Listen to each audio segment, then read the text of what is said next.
I think it's time we talk about the current state of EA/Codemasters since they acquired them 4 years ago. So February 2021 was the date that EA bought Codemasters for $1.2 billion. And since then, well, they've definitely trimmed back a bit. We recently got the news that they've cancelled the Rally series. It's been popular for many, many years, and seemingly Codemasters only make the F1 game these days. So first of all, let's start with the non-F1 games. So in the 4 years prior to EA's acquisition of Codemasters, they made 6 non-F1 games. Those are Micro Machines, Dirt 4, Dirt Rally 2.0, Grid, and Dirt 5. There was also Onrush, but that wasn't on Steam, so I'm not able to include it in this data. In the 4 years since EA acquired Codemasters, they've released 2 non-F1 games, that being Grid Legends and EA Sports WRC. So clearly many less games getting released by Codemasters since EA took over, although obviously games do have a long lead time, but still, that's a quite big different stat. Now looking at these numbers here, so we've got the Steam data. The reason I'm using Steam is because they're quite open with their data, whereas obviously PlayStation and Xbox are quite closed. So this isn't representative necessarily of the total sales of the game, but Steam generally is a good indicator at the very least. So you've got the peak players there and the positive reviews. That's a percentage of the positive of reviews that are positive. So Micro Machines World Series, obviously not a very popular game, just didn't do too well. Dirt 4 though, pretty positive. Dirt Rally 2.0, really positive. They're literally the best game that we see in this chart non-F1 game. Then of course Grid 2019, not very popular, basically just a bit of a money grab maybe, I suppose, a lot based on the old Grid. Dirt 5, also not very popular. Grid Legends, even less popular, another Grid game that's done poorly. And then of course we get to EA Sports WRC, which is much more like it. Right back up to almost Dirt Rally 2.0 levels in terms of peak players at least, and the reviews also better than they have been for some other games. Now don't get me wrong, none of these games are without their problems, including EA Sports WRC. I'm not saying it's perfect, but you can see here that, those numbers are decent. Compared to before when EA owned Codemasters, they would have been happy with EA Sports WRC, I think, in terms of numbers. But they've obviously decided it's not good enough. And the only reason I can really think is because it gets relatively dwarfed by the F1 game. And also possibly them having the WRC license now rather than being an unlicensed game, or relatively unlicensed game, is possibly hitting the bottom line as well. So yeah, I mean, all these games, as far as I can gather, are no more. The Dirt series is always super popular, particularly the Dirt Rally series. And that's it. None of these games, I don't think, we'll see again. I could be wrong on that, but they've definitely disbanded the rally team. They've been laying off people. I think all these games are now in the graveyard, but that brings us to F1. So F1, of course, is my area of expertise, so I can talk about this a little bit more in depth. So first of all, let's look at the reviews over time, starting right back in F1 2010, which is their first proper console release, and right up to F1 24. Now, I've got all 3 platforms here, but they all pretty much reflect each other pretty well. And as you can see, they're bubbling along quite nicely. The first 3 or 4 years, just sort of finding their feet, adding features, and doing all right, pretty well overall in terms of reviews. 2014 was when they basically just messed up. 2014 just felt horrible. They just completely messed up the handling with the new regulations in real life, and nobody really liked it, including me. I made my channel back in 2012 days, made loads of content on F1 2013, and then didn't want to play F1 2014. F1 2015 was actually a fresh start for them. They basically started again with a new game engine and just completely started from scratch because 2014 was so bad. But it was relatively featureless. I don't think there was even a career mode in 2015, which is such a staple of the F1 series. So yeah, although it was a good thing to start afresh, wasn't very popular, didn't improve things. But look at F1 2016. They reintroduced a career mode, and from there, right up to sort of F1 2019, they were just continuously adding features back in, improving things over time. Things were going well. As you can see, the reviews were, ever since F1 2016, the reviews were, generally speaking, more positive than they've been since EA bought Codes. So yeah, 2019 was really the last year that it was sort of bubbling away. 2020, of course, a COVID year, but doesn't really affect things too much here, was the first time that we start to see some big updates year on year, really. So my team was introduced in F1 2020. So absolutely ginormous feature that I think just massively improved the series. F1 2021 saw Breaking Point and 2-player career introduced. So again, 2 massive features, really, really positive. F1 22 though, as you can see, was really the start of the decline. And don't forget, EA bought Codemasters at the start of 2021. So it didn't really have any impact on the 2021 game. 22 onwards was when they started to impact things. So F1 22 had a massively controversial handling model. Now, I don't think this was EA doing anything. It was the same handling team. I think they just got it a bit wrong this year. They just made a mistake, essentially, with the handling on F1 22. They made it too difficult in traction and people didn't like it. It was too hard to play. And you can see the clear drop there in the user score. Not a massive drop in the meta score, which is the sort of professional journalists. But in the user score, massively dropped just because it wasn't so popular. It wasn't so nice to drive. They also added F1 Life, which was, we still get the jokes about the sofas and stuff that you can buy. And supercars, which again, I think they're okay in the game, but a bit out of place in an F1 game, honestly. So just not a popular game. Remember, this is the first game really that EA had an influence over. Unpopular. F1 23, though, improved things a lot. So first of all, they basically fixed the handling. They went back, not going to say back to 2021 handling, because it was definitely evolved since 2021. In fact, I've played both 21 and 23 very recently because I was replaying Breaking Point. But they basically made it less controversial. They fixed the handling, is basically all we can say. They didn't overhaul it. They just fixed what went wrong with 22. So that helped. They also added Breaking Point 2, so the second version of their story mode, and F1 World along with Red Flag. So quite a few features there in F1 23 that were added. And yeah, big headline features. 24 though, as you can see, literally the worst user-rated game that F1 game Codemasters have ever made. Below 50% user score, which is unbelievable. Lower than 2015, which is basically a bare bones game. Of course, the main thing here is the controversial handling model, that they massively changed the handling again. They somehow didn't learn their lessons from 2 years prior and made another massive change in handling that was not universally popular. Some people like it, some people don't, but you can see it reflected in the scores there. They also revamped driver career, and that was about it. So 24 really, in my opinion, can't really be considered anything other than a flop. If 2014 and 2015 were a flop and 22 was maybe a flop because of the handling, although it still performed well in sales, which we'll get to in a second, 24 is definitely a flop.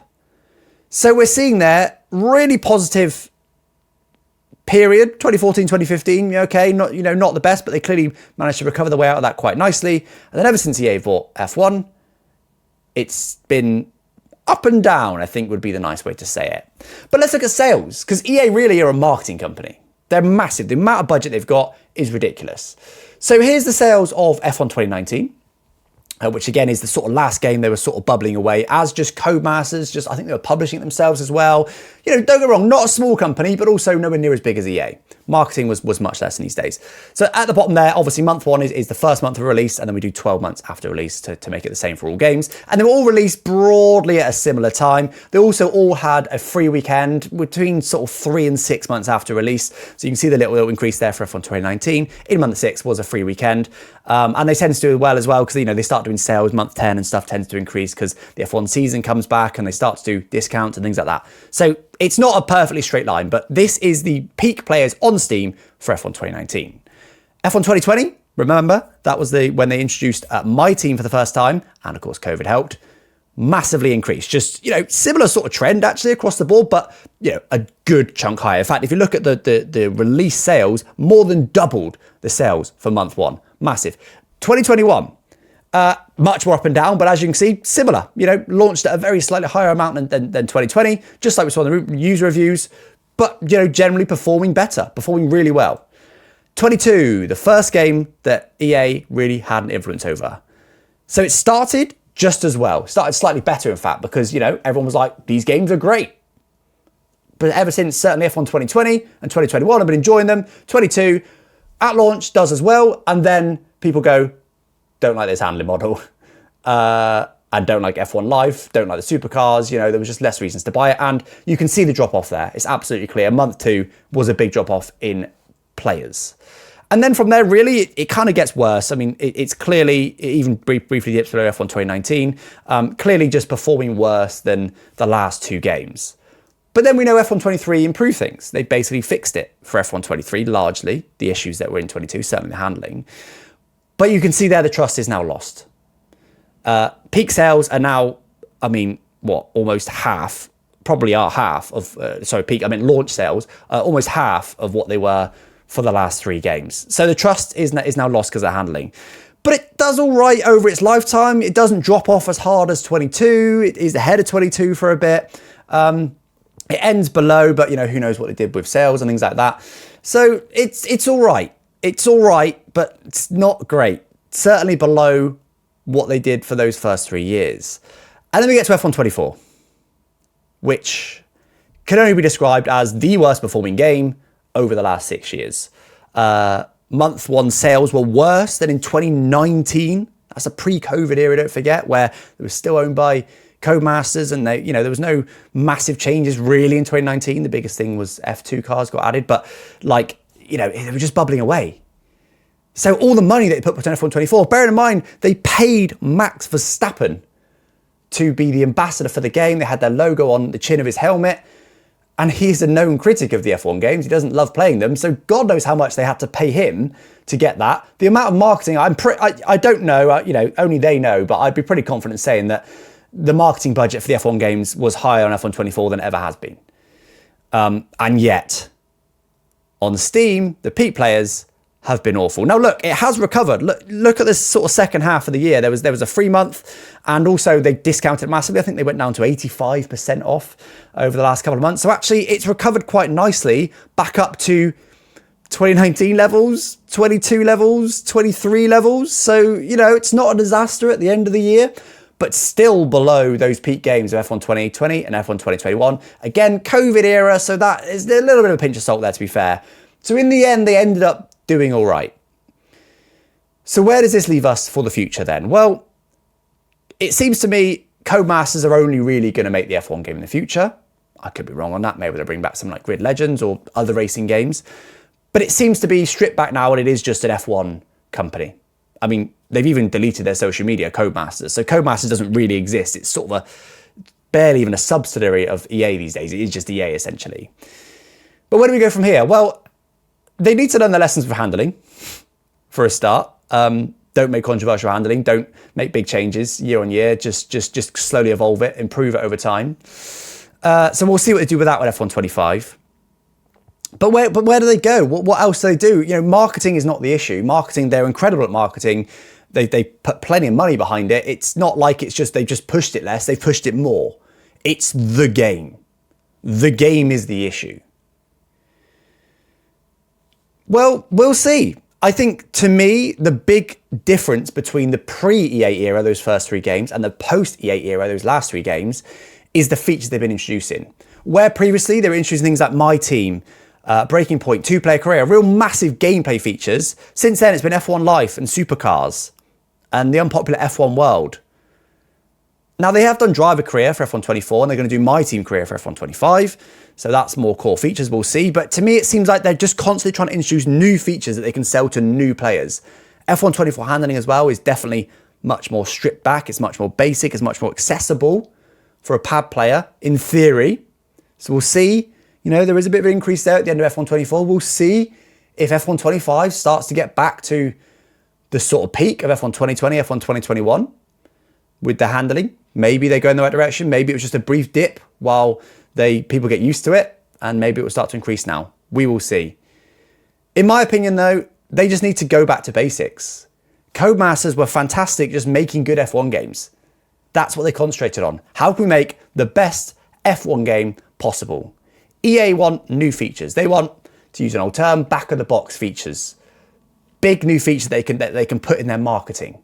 That's what they're concentrating on. New features, new features, new features. Don't worry about the existing game modes and improving gameplay and the handling. Just add new features that we can spend our vast marketing budget on. So yeah, that's where we're at with EA. I gotta say, it's hard to say it's been positive since EA took over Codemasters. Less games, and now seemingly just one game. Worse reviews, worse sales despite a higher marketing budget.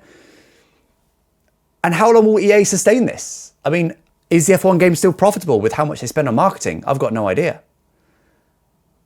If it keeps getting worse, if F1 25 performs worse than 24, do they just go, that's it, we're out, just like they did with Rally? I hope not, because it means we'll get a few years without the F1 game before someone else picks it up. Codemasters were able to make a popular, well-selling EA F1 game that eventually resulted in their company being worth $1.2 billion, which again was primarily from the F1 game. Surely they're not worth that anymore. We'll see. We'll see. Look, I'm not too down in dumps about it. EA have got a massive budget. You know, the marketing is a good thing, especially for people like me. It gets the game out there for more people. You can see the second half, F1 24, did well. That was because of the marketing driving it forward. So I don't think it's all doom and gloom just yet. I just think, you know, they've got to look at what I've presented here. As you know, I'm not saying that this is news to them. They're obviously very aware of this, but they've got to look at the data that I've presented here and learn some lessons and go back, in my opinion, to the Codemasters days of making F1 games. Those were the games that made Codemasters worth over $1 billion. The EA way, I'm not going to say it's not working quite yet, but at the moment, the indications are it's having a negative effect. But anyway, let me know what you guys think of the data presented here of EA's acquisition of Codemasters down in the comments, because it's an interesting one. And it's a really crucial time, I think. With them only basically having the F1 game now, F1 25 is crucial.